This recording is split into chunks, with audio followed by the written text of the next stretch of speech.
of the live stream since I've been having these terrible connection issues that seem to haunt me at this specific time on every weekday. They're like, yeah, we're gonna get you, son. Anyway, welcome to episode of the live design streaming sessions. I am a host, Verma Henry, and today we are talking about UX design facilitation skills. I just wanted to talk about the importance of facilitation skills as a whole, whether in any other role. Typically within the product design space, whether you are a product owner, you are, especially I think this will work for product owners as well. There are different sets of skill sets that you can apply, and this will still work perfectly for you in all of the different scenarios. So I'm probably not gonna do a lot of screen sharing stuff today, but I'm definitely gonna be doing a lot of talking and sharing just some of my thinking. I probably gonna echo most of the things that I've said in some other podcasts or previous live sessions. That is what I think about facilitation. I think it's a great skill for UX designers to learn. And it's a future-proof skill because you are within different working in. So yeah, I'm just gonna talk about facilitation skills over a little bit and get into other versions and maybe some thinking and resources. That is the whole purpose of these live design streaming sessions, is to try and interact with people, answer the questions, and really share stuff that is on out there on the internet.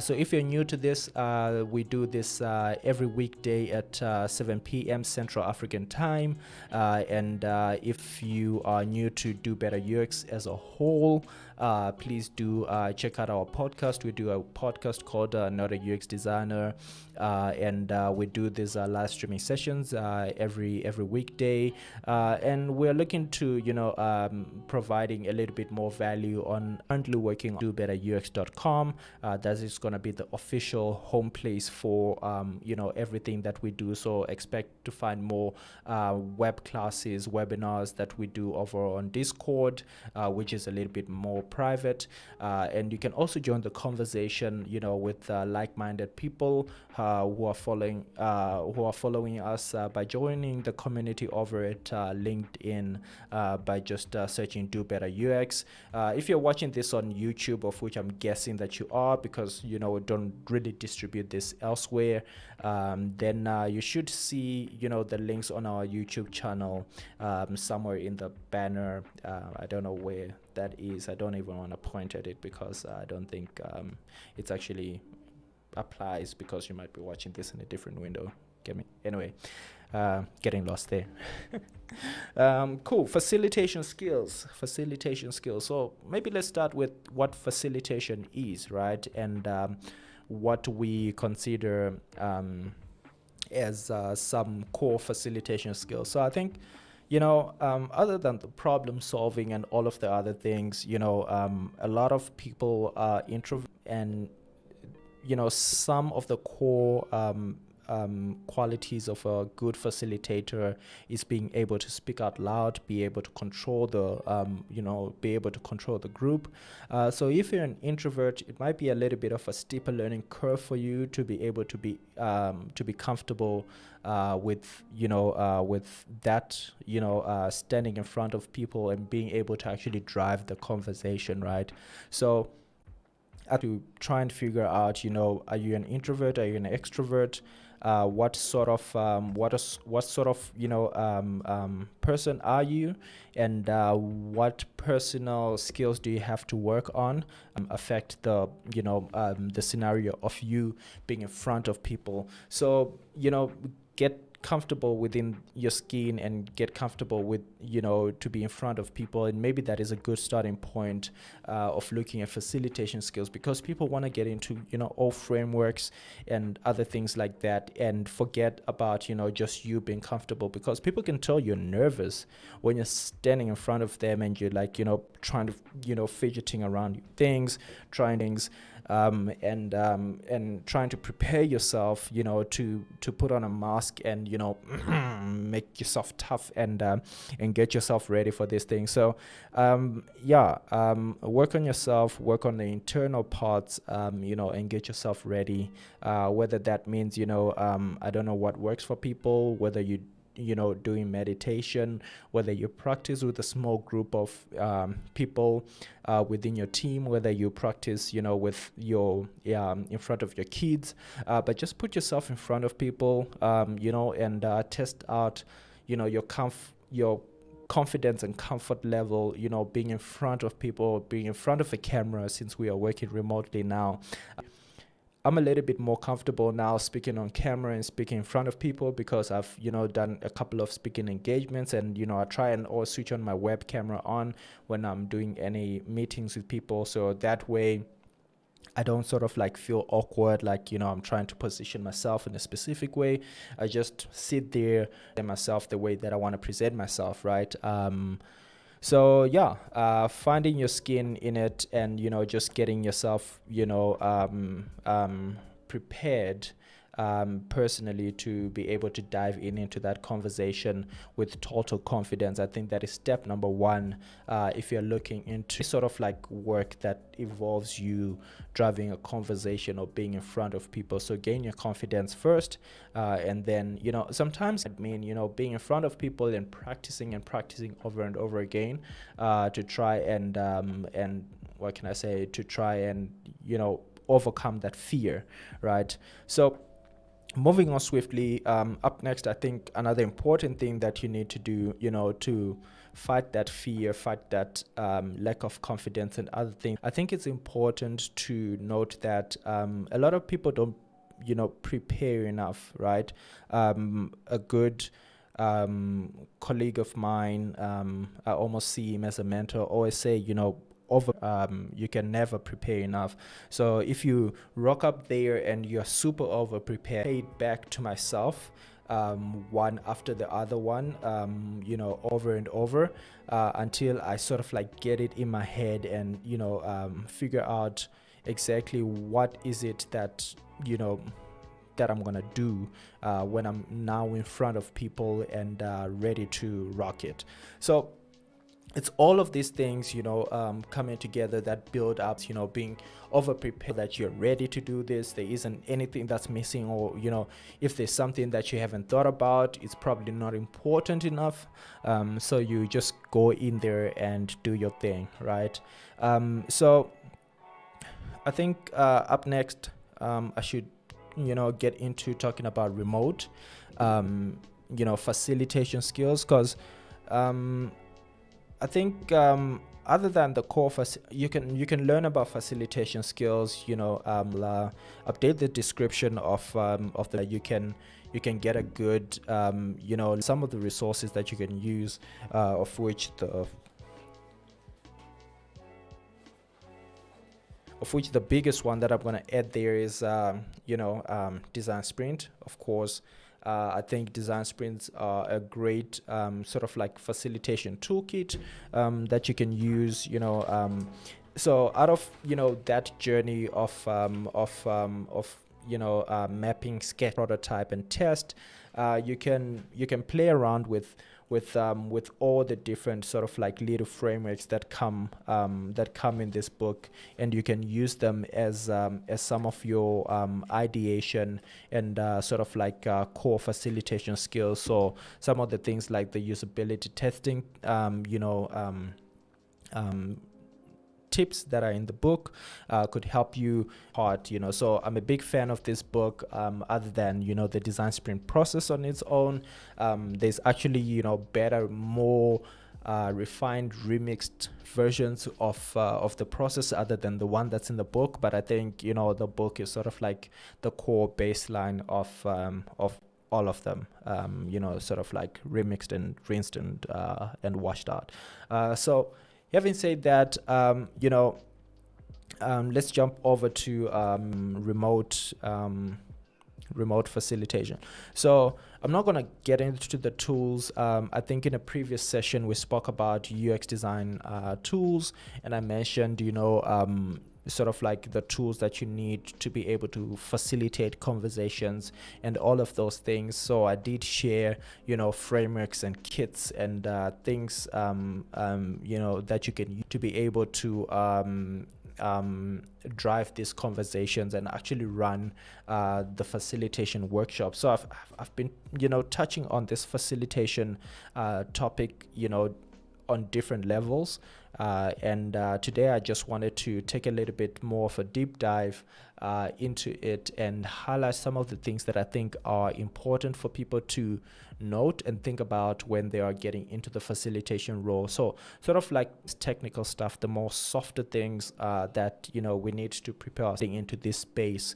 If you're an introvert, how to get yourself ready, for prepare yourself for you to feel that level of confidence, that nothing is going to go wrong. If anything, it won't be anything major and you can brush it off. It won't embarrass you in front of clients, right?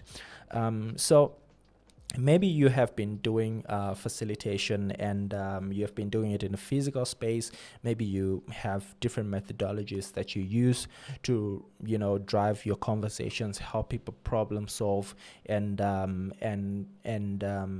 sort of like do amazing brainstorming sessions, whatever it is that you do in the physical world. And now that you have been disrupted, and we're living in a world where remote facilitation has become it is always going to be a thing going into the future. Remote facilitation is going to not only be a thing that's going to help you be relevant within this time that we are living in, but I think also it could be a skill that can help you drive conversations with global clients and individuals and work with more global teams, because now more than ever we are seeing companies opening up more and more to remote working, no matter where you are in the world, purely because of this pandemic. It's sort of like a blessing in disguise in a way when it comes to working remotely and working globally, because companies are just a little bit more open to it. They realize how slow and stupid they were not to consider those things. Of course there's other logistics that companies need to consider, like how do you pay the person, taxes and all of that stuff, and getting the person ready and hooked up. And there could be other crazy logistical things that could come in the way, but at the baseline it is a silly thing that with the power of the internet, being able to talk like this, do live streaming sessions, engage online in the comments, and joining our LinkedIn group, building communities. It's just a stupid idea that we cannot hire people globally. Like it's only the big corporates that are lagging behind, like websites like Fiverr and other places like that. They are like thriving, right, even before this pandemic. So yeah, let me not digress on sort of like going deep into the what is happening in the situation.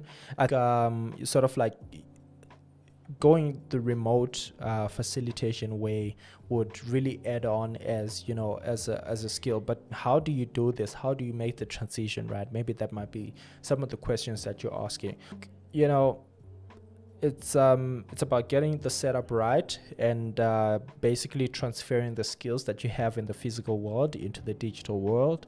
And this might be a little bit difficult because you're not, in the physical environments with people, and you might not know how to impact people.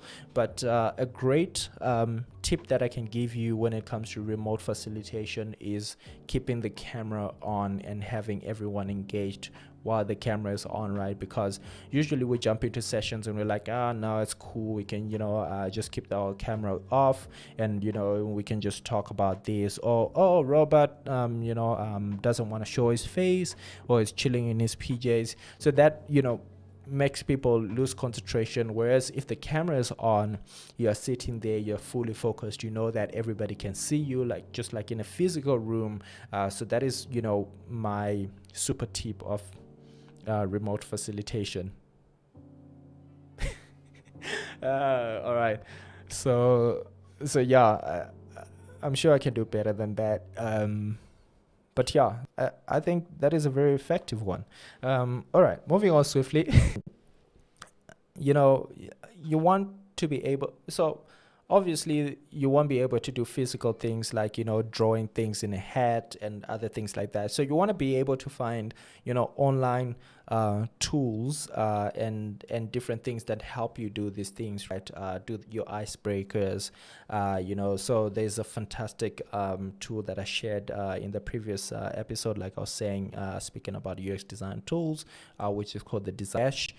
And it's got a really cool way to keep people engaged, keep them on topic, on point, and just keep everything moving smoothly forth, and keeping the energy high, because I think that is one of the biggest thing that I struggle with when facilitation any workshop, right? Is like, how do you keep the momentum, how do you control the crowd, how do you keep everything high?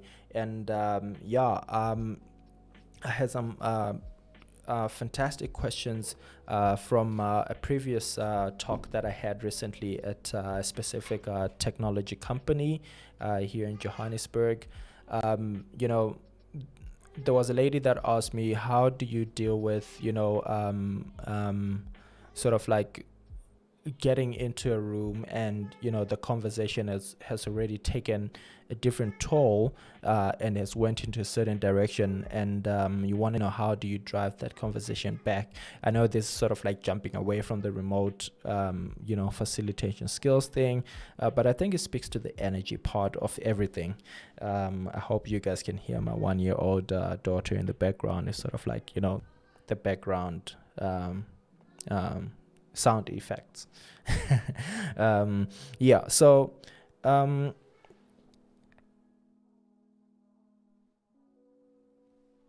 all right, maybe that's better. I know that's probably softer now from my voice, but I'll try to just be on top of the microphone so that you can still hear me but not hear so much of the background noise. I hope that works better. I don't know. Anyway, so what where was I now? I lost my train of thought. Baby talking in the background, adjusting volume, and all of this stuff. I'm talking about remote facilitation skills, and I'm talking about this core thing. What is it? Somebody help me in the comments. All right, there's nobody to help me in the comments. That's sad. Anyway, let me move on. So I think it's important that the remote facilitation aspect of things is really important at this time, and I think it's sort of like a key thing for UX designers to learn going forth, to be able to open that access to them, to get that access to global reach of doing this. But why get into facilitation work anyway? Like, why would you want to do that? Well, the biggest thing is that when you're facilitating, in the lead of driving the conversation, so you're able to drive the conversation and be able to influence what actually happens in that conversation, right? So if you're coming from a UX design, let's say you're working in an agile environment or in whatever environment, you are able to influence and sell, sort of like get the buy-in of the process and the approach that you're actually taking towards, the problem that you have. So I think that is really important, a really important position to be in if you want to be able to really help problem solving skills and the value that UX design brings, and drive the conversation on top of everything, to be able to execute on your plans and the things that you're actually currently doing. So having talked about getting yourself ready, getting over prepared, I think remote facilitation skills is a very important piece to it. I spoke a little bit about design sprints, and I wanted, for me, maybe just not design sprints per se, because you can get different frameworks like crazy eights and other things that you can do, to sort of come from idea to actual, tested, validated prototype. So you might not want to have, the end-to-end solution, and you can actually just pull pieces out of there, like, okay, we want to have an ideation session. How do we diverge and converge, sort of like do the double diamond shaped type of approach to solving things. That way you will be in a position to have a toolkit. Again, I spoke about this. It almost feels like a repeat of most of the things that I was speaking about there. Of that conversation was actually having your sort of like the other softer side of things, which are basically based on facilitation anyway, to be able to drive the conversation and be able to influence the trajectory of where the project is going, and for you to be able to apply the skills that you want to bring onto the table, of course in a collaborative way, not in a way that you might leave people like feeling that you are imposing different things on them, but in a way that really helps people achieve the specific different outcome that they're looking for, right? So having said that, I think facilitation is a big piece, man, in anyone who's doing product design. I think it's a really big piece, to be able to get into. I think when you're standing in front of people and you're driving the conversation, you are the go-to guy to solve people's problems, right? Of course, there's a lot of things that come after that, which is something that we shouldn't forget as well. Like how do you package your your workshops and both to deliver them as well. I think that'll be an interesting conversation to get into next week. Let me actually write that down.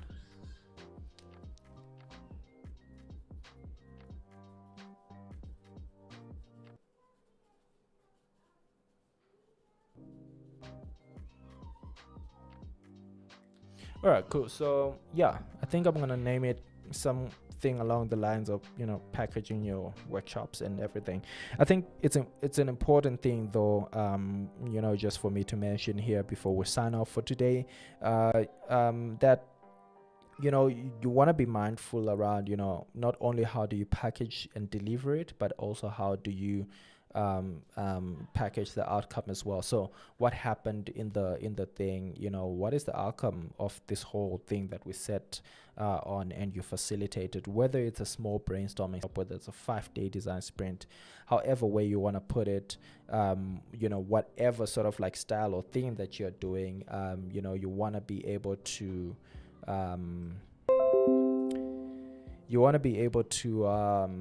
be able to package it in a way that people can actually see what is brought to the table, right?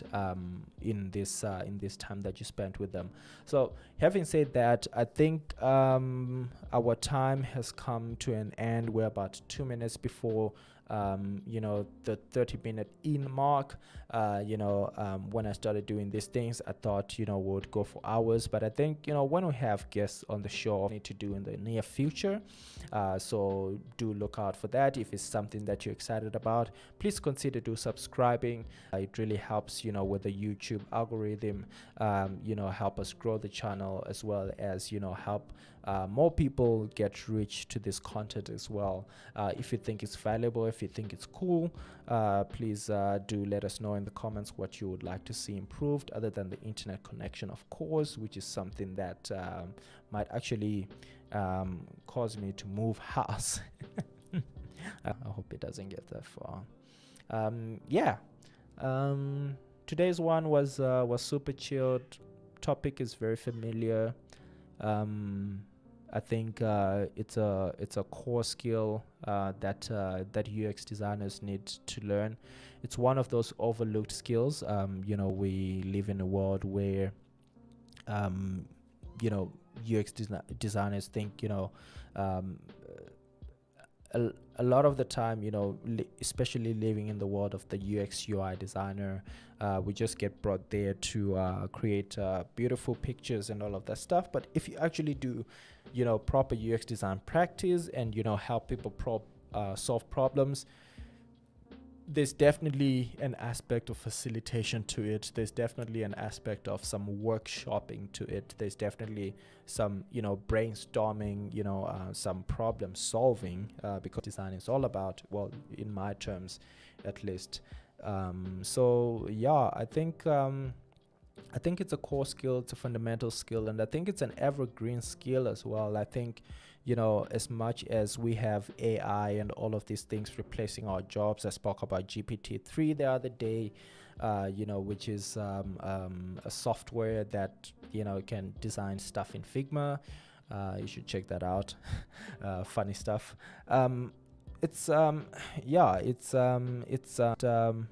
It's just one of those core skills that will always be required, because people are always going to be looking for, ways to solve for things. So when AI is taking over the world, they're going to need somebody to facilitate the conversation and that workshop on how to save ourselves from the AI taking over the world, right? So there's all these different aspects to and value to being a design facilitator. My lights just went out. I don't know what happened there. I'm expecting load shedding today, but I've got a UPS, and I hope my stream is still on. Having said that, it's been a really, really, really, really, really chilled live stream session. Guess what? Some power fault, I guess. Really need to fix that plug there. Anyway, thank you for chilling out and geeking out with me around UX design, on this design streaming session. This is very unscripted. I sort of like pick, a topic of the day and sit down with you guys. These are some of the things that I have knowledge about. But in the future, I'm looking forward to be bringing people onto the show, hooking them in from another call and streaming them out to you guys with my internet connection to be able to do that. Oh, that is gonna be fun. Having said that, I hope you have a great night, and I hope that you enjoyed the session. If you did, again, please do consider subscribing to our YouTube channel, and look out for our website, which will be coming out at the end of this week. There you'll be able to find things like our podcast, and other interesting stuff.